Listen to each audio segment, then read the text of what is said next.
Paz do Senhor a todos, amém? Irmãos, vamos orar para Deus falar com o pastor Luiz para ele repetir essa mensagem, que eu fiquei curioso agora. Eu preciso saber como eu vou servir a Deus na minha velhice. Então, vamos orar para Deus falar com ele de novo.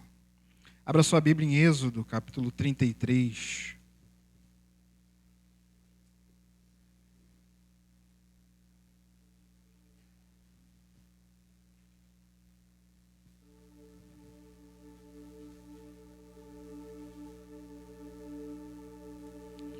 Hoje, na classe dos jovens, nós iniciamos o panorama do Novo Testamento. No último semestre de 2025, nós fizemos o panorama do Antigo.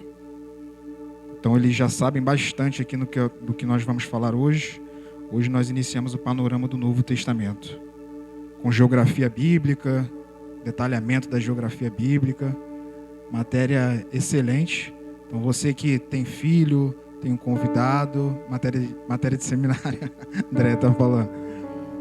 Você que tem filho, tem algum amigo, algum parente, algum sobrinho, primo, traga para a igreja, para que ele possa ser alimentado da palavra de Deus, porque eu dou graças a Deus pela nossa escola dominical, porque é uma escola dominical muito consistente, que só fala da palavra. Isso eu fico muito feliz.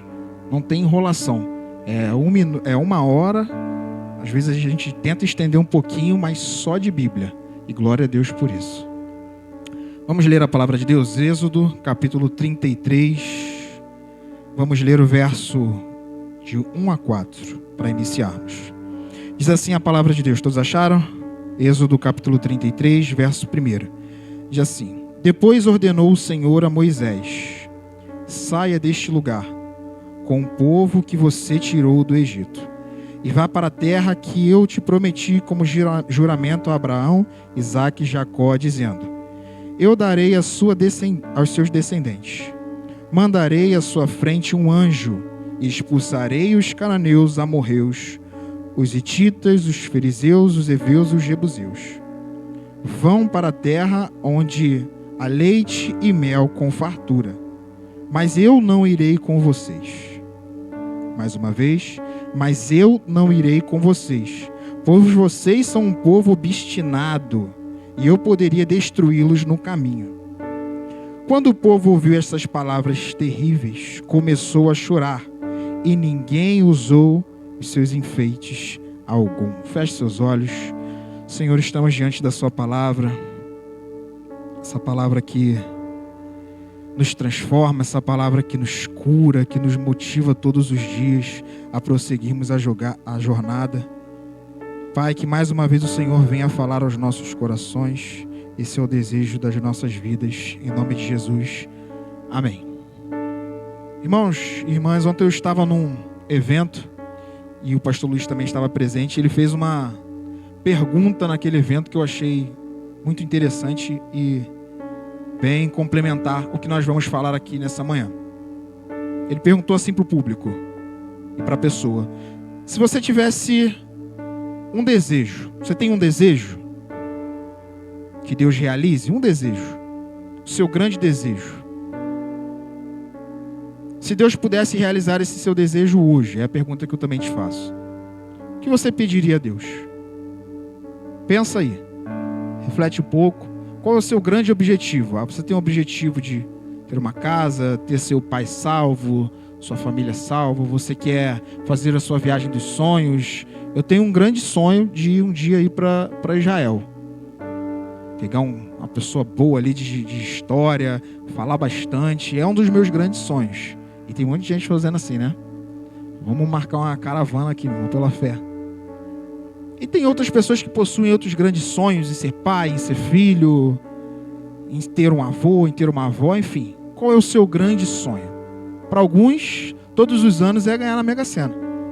Quando a pessoa vê hoje em dia lá 1 bilhão, não é isso? Meu Deus, não sei o que eu faço com tanto dinheiro. Mas a pergunta que eu te faço nessa manhã é: qual é o seu grande sonho? Israel tinha um grande sonho. O sonho de Israel, que Deus ofereceu e prometeu a Abraão, Isaque e a Jacó, seria que eles iriam residir numa terra em que manava leite e mel, numa terra muito farta. E essa terra eles iriam prosperar muito, e eles iriam crescer em número, como a areia do mar, como as estrelas do céu, assim como Deus prometeu a Abraão. Será que pode contar, ó Abraão, as estrelas do céu? Assim será a tua descendência. E essa descendência ela iria prosperar numa terra em que coubesse o povo. E eles cresceram com esse sonho, o sonho da Canaã, o sonho de um dia entrar na terra prometida. Eles foram para o Egito, e você sabe que eles passaram 400 anos lá. Até que Abraão, com seus 80 anos, 40 ele viveu no Egito, depois de 40 anos ele foi fugido por causa do assassinato do egípcio. Então ele foge e fica 40 anos no deserto até que ele encontra uma sarça ardente enquanto ele pastoreava o rebanho do seu sogro Jetro. E ele começa a ver aquela sarça. Moisés viu muitas coisas, meu irmão. Hoje eu fiquei refletindo, será que alguém viu mais coisas do que Moisés? Tirando Jesus, logicamente. Talvez João se aproxime, muitos por revelação, mas Moisés viu muita coisa no mundo físico. João viu muita coisa no mundo espiritual. E Moisés, ele vê uma série de milagres acontecendo, e todos esses milagres começam a acontecer com um propósito: o grande sonho de Israel, a terra prometida. A primeira coisa que Moisés vê é uma sarça. E quando ele vê de longe essa sarça pegando fogo, sai uma voz quando ele se aproxima e diz: Moisés, tira a sandália dos teus pés, porque onde você está entrando é terra santa, é um lugar santo. Por que é um lugar santo? Porque onde Deus está, ali também é santo. Se Deus está na sua casa é? Se Deus está na sua vida, a sua vida é? Se Deus está no seu trabalho, o seu trabalho é? Onde Deus está, fica santo. Onde Deus está, o lugar é purificado. E quando Moisés vê aquele milagre, aquela voz saindo, Deus faz a proposta: vai lá e liberta, vai falar com o faraó, vai ficar com o coração duro, mas eu vou quebrar aquele coração. Moisés fica com medo, mas se eles me perguntarem quem me mandou? O que Deus fala? Diga que o eu sou. O eu sou lhe enviou. Quem é o eu sou? O eu sou é aquele que não precisa de justificativa. É aquele que ele é, ele foi e ele será eternamente. Quando te perguntarem quem te mandou, eu sou. Quem é o eu sou? Aquele que criou os céus, a terra, a luz, as estrelas, o mar, o oceano, os seus limites, que deu ordem aos anjos para que intercedessem em nosso favor. Esse é o eu sou. Diga ao povo que o eu sou lhe enviou. E Moisés, depois desse encontro, vai junto com seu irmão Arão, e ele começa a ver uma série de milagres que você conhece também como as 10 pragas do Egito, que também são 10 fenômenos que acontecem. O primeiro fenômeno que acontece quando Faraó nega o pedido da saída do Egito para a terra prometida, é tudo em prol do sonho. Tudo que acontece é em prol daquele grande sonho. Quando Moisés está diante de Faraó, a primeira praga que Deus manda no Egito é o piolho. Esse caiu na nossa gincana aqui da JNI. O rio Nilo vai se transformar em sangue. E tem aquela transformação e depois, imagina, meu irmão, você vendo o rio Nilo, hoje nós falamos isso na EBD. O Egito só prosperou daquela forma porque existia o rio Nilo. O Egito só era uma nação tão próspera no Antigo Testamento por conta do rio Nilo. Agora você imagina Deus tocando naquelas águas e aquelas águas ficarem impróprias, aqueles animais morrerem. Tudo do Egito girava em torno do rio Nilo e aquilo acaba. E Deus não só fica com essa, mas manda piolhos, úlcera, animais morrem, até que chega a última, que é a morte dos primogênitos, como você muito bem conhece. E Moisés está o tempo todo vendo todas aquelas maravilhas acontecendo. Deus fala para Moisés: bota a mão dentro da tua túnica, agora tira, a mão está leprosa. Bota a mão na tua túnica, tira de novo, agora a mão está curada. Deus começa a se mostrar para Moisés como um Deus de maravilhas. Deus começa a mostrar para Moisés que ele não era qualquer Deus, que ele não era como os amigos dele que adoravam a Baal, a Moloque, a Astarote, não. Mas ele servia a um Deus que era justo, poderoso e o mais poderoso da terra. Quando ele começa a ver aqueles milagres, aquelas maravilhas, o povo então é liberto na 10ª praga, e eles vão até diante do Mar Vermelho, e Faraó desiste e vai encontrar eles de novo para caçá-los novamente, até que Moisés fala: Senhor, e agora existe um mar na nossa frente, o que faremos? O que Deus fala? Porque clamas a mim, Moisés, diz ao povo de Israel que continue a marchar. Levanta teu cajado, estende a tua mão, toca no mar e o milagre tu verás acontecer. E meu irmão, o que nunca tinha acontecido e o que nunca aconteceu de novo, Moisés viu diante da sua frente um mar se repartir no meio e o povo de Israel passar em seco, como diz a palavra de Deus. Quando eles atravessam aquele mar, imagina eles olhando para os lados e pensando: meu Deus, isso daqui, só por um segundo Deus, esqueci, só por um segundo morria todo mundo. Mas todos eles passaram em seco e mais uma vez o milagre de Deus aconteceu em prol de um sonho. A Canaã está chegando.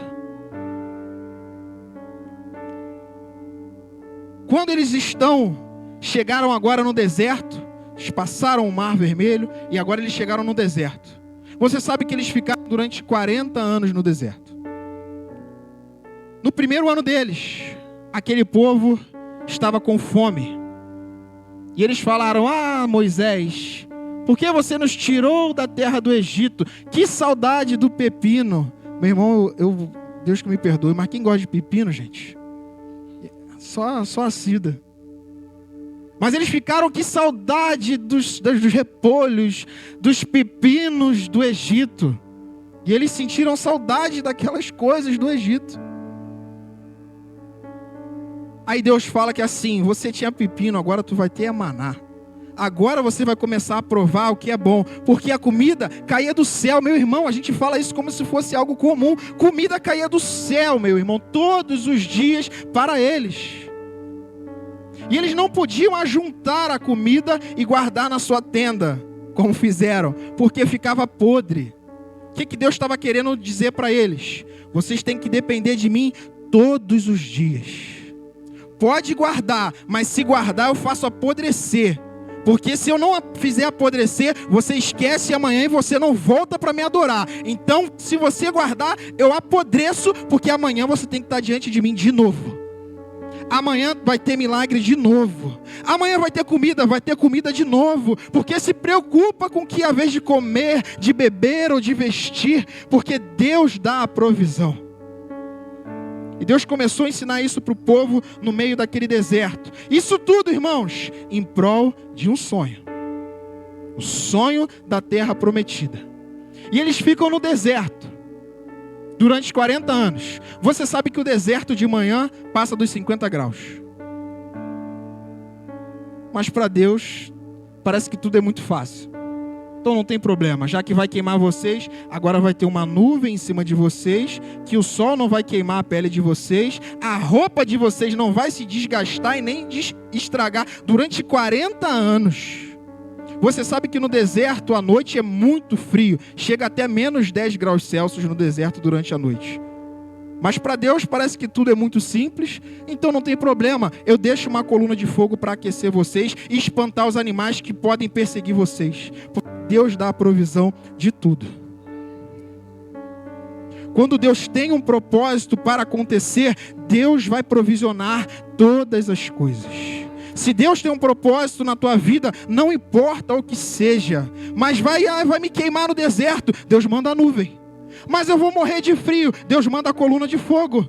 Mas eu vou passar fome, Deus manda o maná. Mas eu vou passar sede, Deus bate na rocha, Moisés, e a água sai de dentro da rocha. Se Deus está no propósito com você, meu irmão, não se preocupa com nada. porque Ele vai provisionar. Se Ele falou pula, só pula. Mas Estevão não tem paraquedas, fica calmo. Se Ele quiser, Ele fala, anjo, pega meu servo. Se Ele quiser, Ele fala, tempo, para. E as coisas vão acontecer para que o propósito de Deus se aconteça na minha e na sua vida. Todos esses milagres aconteceram por causa de um propósito. A Canaã precisava existir na vida do povo para que a promessa pudesse ser cumprida. No segundo ano que eles estão no deserto, Deus estabelece um tabernáculo. E nesse tabernáculo Deus começa a mostrar o que Ele queria com o povo, que era a adoração diária, o sacrifício diário. Como nós falamos em algumas mensagens atrás, nós falamos sobre o holocausto. O altar do holocausto está inserido dentro do tabernáculo, que nós lemos em Levíticos.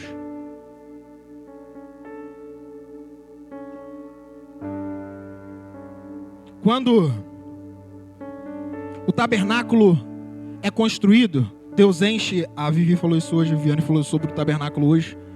Deus enche do espírito os artesãos daquele tabernáculo, Bezalel e Aholiabe, enche do espírito para que eles pudessem realmente ter toda a habilidade que era necessário para construir aquele tabernáculo. E o tabernáculo é construído. E no último dia, na inauguração do tabernáculo, diz a palavra de Deus em Deuteronômio, que uma nuvem espessa toma aquele tabernáculo, caracterizando que a presença de Deus tinha enchido aquele lugar.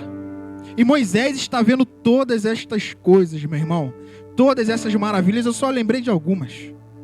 Existem muitas e muitas e muitas outras. O povo peca, vem cobras, pica o povo. Deus fala, Moisés, constrói uma estátua. Quando eles olharem, a gente sabe que isso vai caracterizar Jesus. São muitos e muitos milagres. Moisés vai para o monte, fica 40 dias, irmão, conversando com Deus, recebendo os 10 mandamentos, as 2 tábuas. Quando ele volta, o seu rosto está resplandecente, por causa da glória de Deus daquele lugar. Tudo em prol de um sonho. Passaram-se 40 anos. Chegou o grande momento. Êxodo 33. Nós vamos entrar na terra prometida. Deus chama Moisés. Moisés, vem. Moisés, chegou o momento.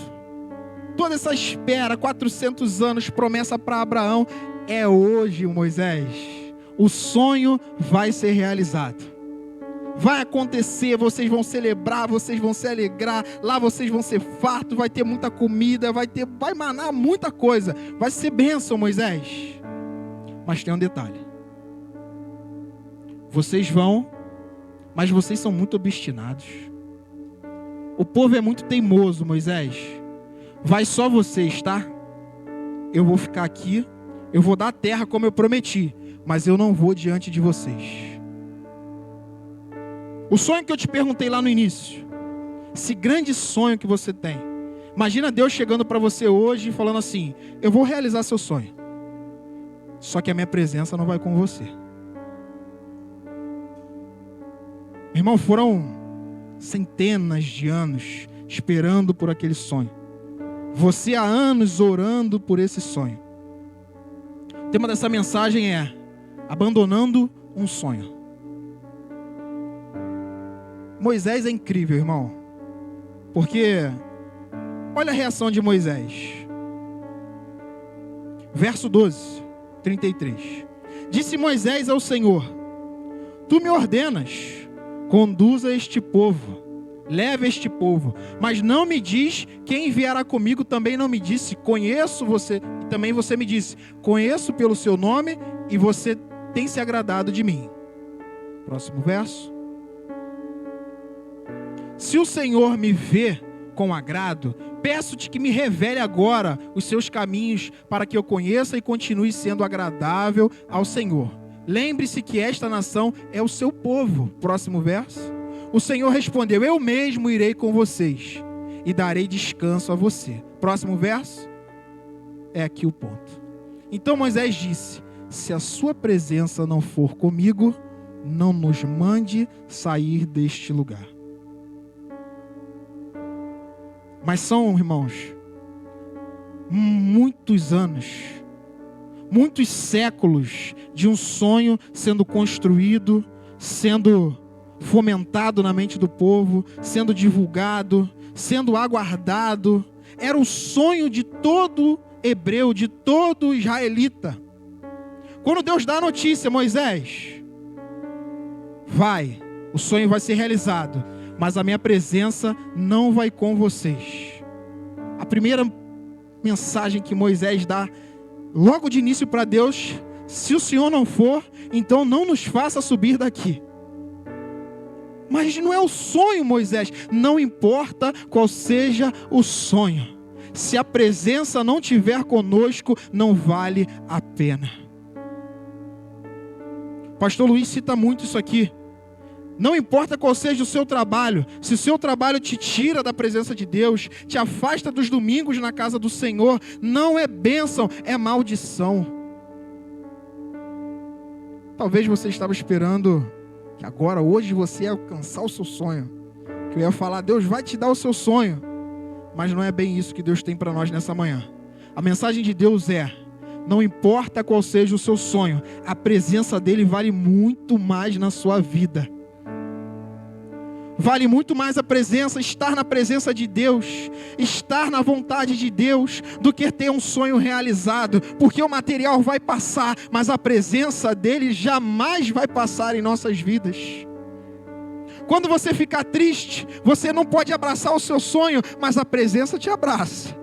Quando você tem alguém doente na sua família, não é para o seu sonho que você corre, mas a presença de Deus vai te dar consolo. Quando você tiver que enterrar algum parente, você não vai correr para o seu sonho para abraçar e ter um consolo do luto, mas a presença do Espírito Santo vem falando: calma, meu filho, vai passar, calma.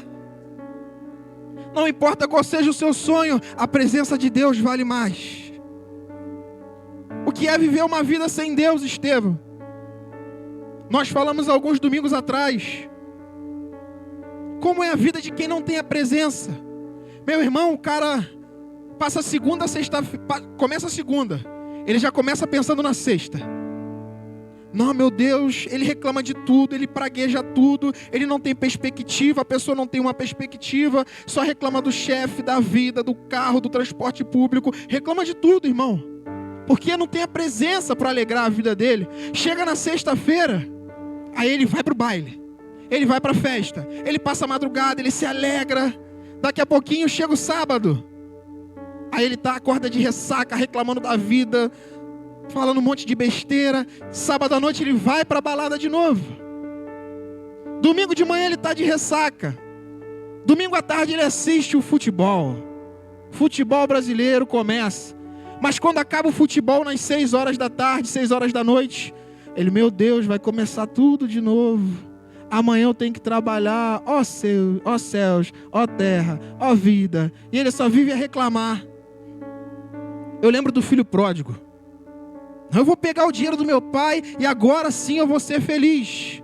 Agora sim eu vou fazer, vou acontecer. Ele começa feliz, mas depois do fim dos ímpios é ruína, como diz o salmista. Quando nós encontramos a presença, essa perspectiva das nossas vidas foi totalmente mudada. Por quê? Começa o domingo, você vem para a EBD, você tem uma palavra dessa na escola dominical, sensacional. Você vem, ouve os louvores, você está sendo alimentado, nutrido. Você ouve a palavra, está sendo nutrido. Vai para sua casa, almoça, depois volta para o culto, é abençoado novamente. É palavra, é louvor, é ministração. Você volta para casa cheio de Deus.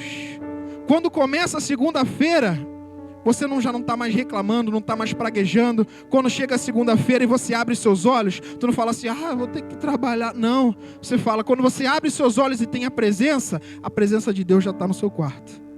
Quando você abre seus olhos, quem tem a presença pensa o quê? Jesus, obrigado. Acordei mais um dia, hein? Acordei mais um dia. Estou respirando de novo, ó.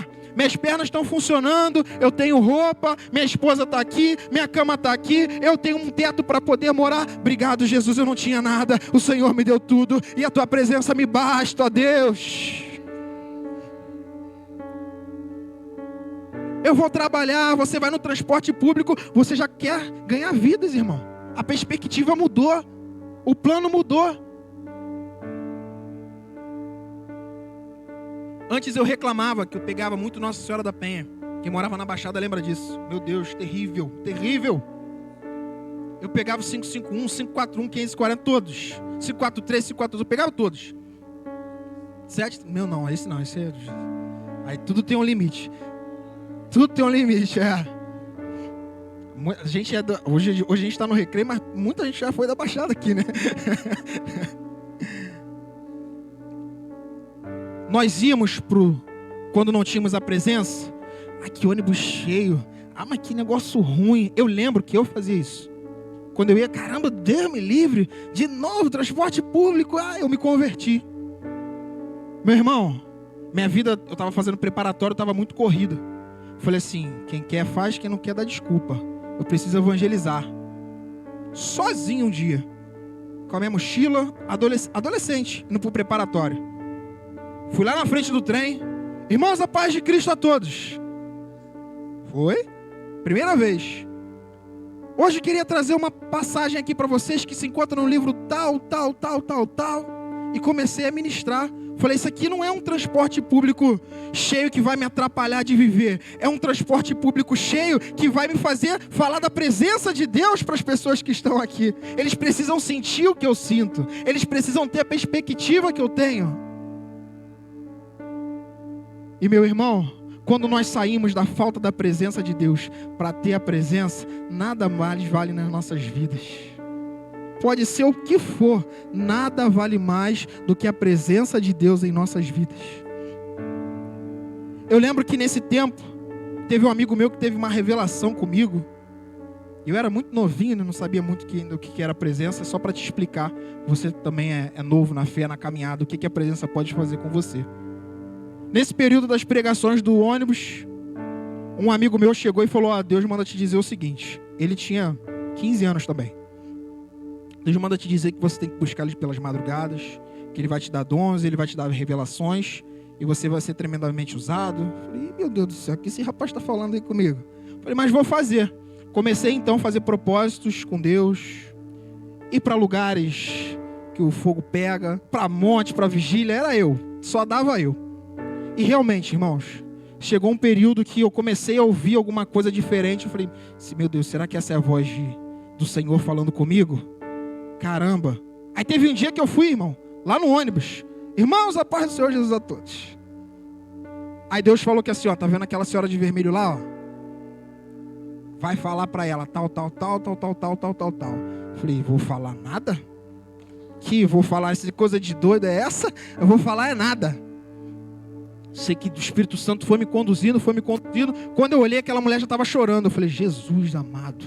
Encerrei a minha curta mensagem. Já estava chegando no meu ponto. Cheguei para aquela senhora. Deus manda te dizer isso. Aquela mulher entrou em prantos. Eu puxei meu sirene, desci e fui embora. Quando eu desci do ônibus, tinha uma vigília à noite. Eu falei assim, Deus, eu acho que eu estou ficando maluco. Foram essas palavras que eu usei para Deus orando. Eu acho que eu estou ficando louco. Passou o dia, fui eu para a vigília, tô eu tocando minha guitarra, quietinho na minha. Daniela é testemunha disso tudo que eu tô falando para vocês. Tô eu aqui, tocando, na época a gente namorava. Tô eu tocando minha guitarra, não sei se o Matheus estava nessa, Matheus estava. Tô eu tocando minha guitarra aqui, daqui a pouco vem um vaso de Deus sendo usado. Bota a mão, tava também, André? Tava também. Aí, glória a Deus, tem um monte de gente para confirmar. Veio o vaso de Deus, eu com meu fone, eu tava de olho fechado, ele só botou a mão no meu ouvido. Eu tirei o fone, aí ele começou.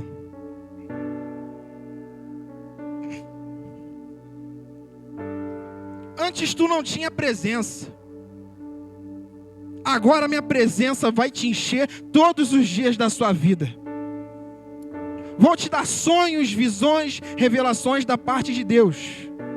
E você diz no seu coração, estou ficando louco. Não é loucura, é a minha presença que te basta. Meu irmão, uma frase que eu usei, aquele profeta falou. Você diz no seu coração, estou ficando louco. Ele fala, não é loucura, é a minha presença que está te preenchendo todos os dias. Naquela profecia de uns 2 minutos, aquele profeta falou, do meu namoro, do meu noivado, do meu casamento, da minha filha, que eu ia me mudar. Ele falou tudo em 2 minutos. E no final ele só falou assim, ó: não se afaste da minha presença. E ponto. Aí eu falei, não adianta, pode ser o sonho que for, se não for a presença de Deus comigo, não vale a pena. Não importa o sonho que você tenha, meu irmão, se a presença de Deus não for diante de você, não vale a pena. Sabe como eu quero chegar na minha velhice? Chegar como os profetas. Eu fui novo, eu fui velho, mas eu nunca vi o Senhor desamparar o seu justo. Eu nunca vi a minha descendência passar fome. Pode ser o que for, eu tenho espinho na carne, mas a presença, a graça de Deus me basta. Não troque nada, nada. Nem dinheiro, nem status, nem poder, pela presença de Deus na sua vida. Você que não tem uma experiência com a presença de Deus, deixa eu te falar uma coisa, você não sabe o que você está perdendo. Estevão, como eu faço para sentir essa presença na minha vida? Eu te desafio, faz um propósito com Deus. Fala assim, Deus, eu vou te buscar. Eu não vou pedir, eu quero só sentir a sua presença. Porque Moisés, depois disso tudo, de ter visto todos esses milagres, sabe o que Moisés fala no verso 18? Abre aí para a gente poder ver. 33, 18.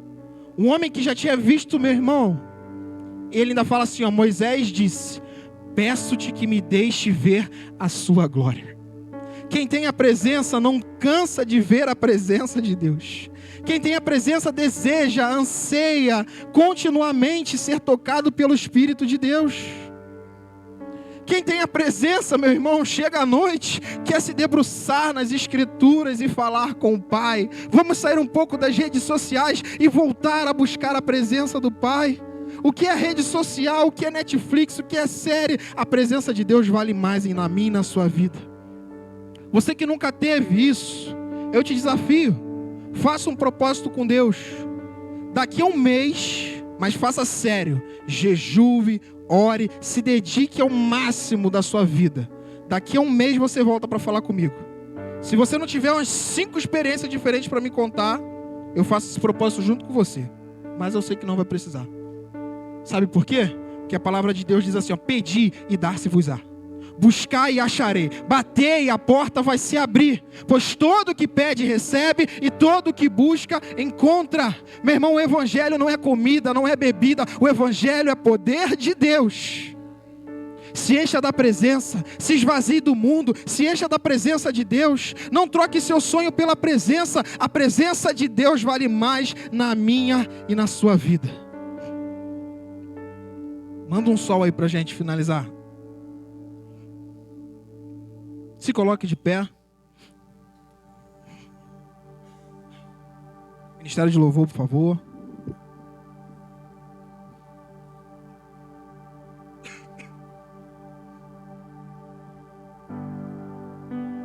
Quantos aqui querem mais da presença de Deus? Feche os seus olhos. Vamos louvar essa canção nessa manhã. Glória a Deus. Espírito aqui, e Eu sei que é o Espírito de Deus. Já podemos todos perceber. Fale com Deus, feche seus olhos. A presença de Jesus, o Salvador. Há um doce Espírito aqui, e eu sei que é o Espírito de Deus. Já podemos todos perceber a presença de Jesus, o Salvador. Doce presença, aleluia, presença santa.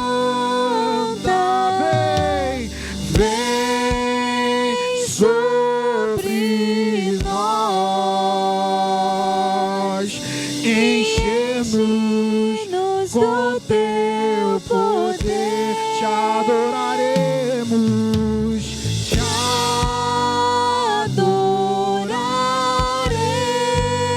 Adoraremos por tua presença aqui, e que renovará os nossos corações.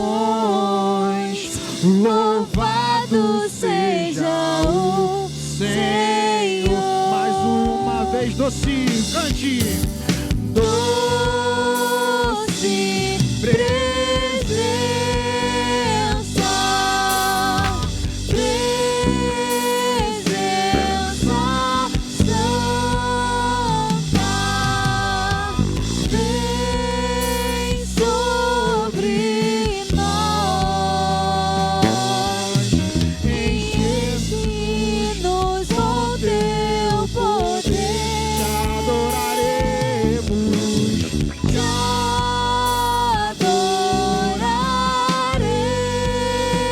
adoraremos por tua presença aqui, e que renovará os nossos corações. Louvado seja o Senhor. aplauda o Senhor nessa manhã em nome de Jesus. Glória a Deus. Não troque a presença por nada, meu irmão. Deus te abençoe. Em nome de Jesus.